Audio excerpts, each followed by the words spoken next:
low pressure area o LPA na tinatawag ngayong 95W na buo na sa bandang Guam. Posibleng pumasok pa sa ating Philippine Area of Responsibility o PAR. Ito na kaya ang magiging sunod na bagyo na tatawaging Kaloy? Magandang araw Pilipinas, ito ang Pilipinas Weather ngayon. Narito na ating update sa panahon.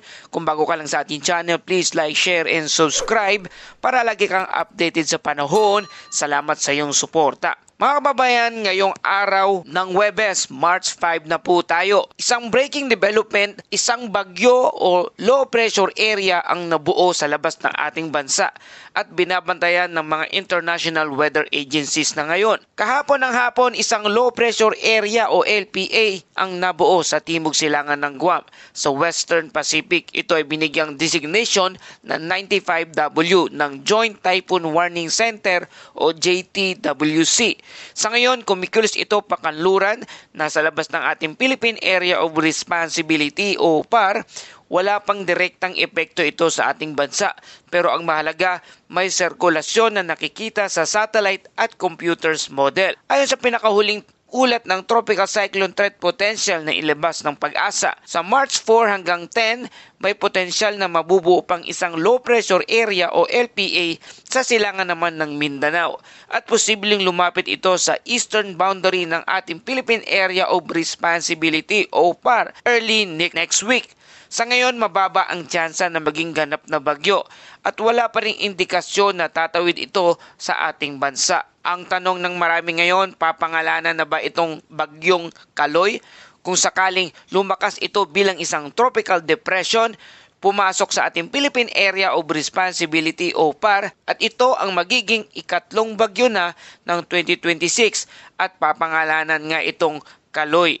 Ngunit malinaw sa ngayon, hindi pa ito bagyo at wala pa rin kumpirmasyon na lalakas pa ito. Kaya patuloy po tayo mag-antabay sa patuloy na development ng nabubuong low pressure area o LPA o tinatawag ngayong 95W. At dumako naman tayo sa ating lagay ng panahon, amihan sa hilaga, easterlies sa buong bansa at biglang buhos ng ulan. Mga kababayan, northeast monsoon o hanging amihan ang nakakaapekto sa extreme northern Luzon at easterlies naman ang umiiral sa mga nalalabing bahagi ng ating bansa. Kapag amihan, mas malamig at mahangin sa hilaga at kapag easterlies naman, mas mainit at maalinsangan na nagdudulot ng thunderstorm sa hapon o sa gabi. Sa lugar ng Caraga, Davao de Oro at Davao Oriental, ang kalagayan ng panahon ay maulap ng kalangitan na may kalat-kalat na pag-ulan at thunderstorm. Dulot ito ng easterlies. Ang posibleng epekto ay ang flash flood at landslide at biglang pagbaha sa mga mabababang lugar. Mga kababayan, sa Mindanao, lalo na sa silangang bahagi kapag bumuhos ang ulan, maaring malakas ito kahit panandalian lamang. Sa lugar ng Batanes at Cagayan, ang kalagayan ng panahon ay maulap na kalangitan at may hinang pag-ulan. Dulot naman ito ng northeast monsoon. Ang epekto ay walang significant impact, pero tandaan, ang amihan ay maaring magdala ng mas malamig na simoy ng hangin at paminsang malalakas na bugso ng hangin. Sa lugar ng Ilocos Norte at Apayao, bahagyang maulap hanggang maulap na kalangitan na mayroong isolated light rains. Dulot naman ng hanging amihan. Wala ring inaasang malaking epekto, ngunit mag-ingat pa rin sa madulas na daan kapag umuulan. Sa Metro Manila at sa natitirang bahagi ng bansa, bahagyang maulap hanggang maulap ng kalangitan na may isolated rain shower o thunderstorm. Dulot naman ito ng easterlies. Ang posibleng epekto ay flash flood kapag tumindi ang thunderstorm at landslide sa mga bulubunduking lugar. Karaniwan ito nangyayari sa hapon o gabi, mainit sa umaga, tapos biglang bubuhos naman ang ulan sa ilang mga lugar. Ang lagay ng hangin at alon sa lugar ng Northern Luzon, moderate to strong wind na may hangin from northeast to east at may alon na 1.5 hanggang 3.1 metro ang taas. Maging maingat ang mga maliliit na bangka. Sa natitirang bahagi ng bansa, light to moderate winds na mayroong hangin na manggagaling sa northeast at may alon na 0.6 hanggang 2.5 metro ang taas. Mas kalmado ang dagat sa karamihan ng lugar. Sa ating temperatura, minimum temperature ay 21 degrees Celsius at ang maximum temperature naman ay 32.4 degrees Celsius. Ibig sabihin, presko sa umaga pero mainit at malinsangan naman bandang tanghali. Para sa ating astronomical information sa Metro Manila, ang araw ay sisikat mamayang alas 6:05 ng umaga at lulubog naman ito mamayang alas 6:11 ng hapon. Mas mahaba na ang liwanag ng araw habang papalapit na ang summer season. Mga kababayan, tuwing papasok ang buwan ng Marso, unti-unting humihina ang hanging amihan, mas umiiral ang easterlies at mas madalas ang hapon na thunderstorm.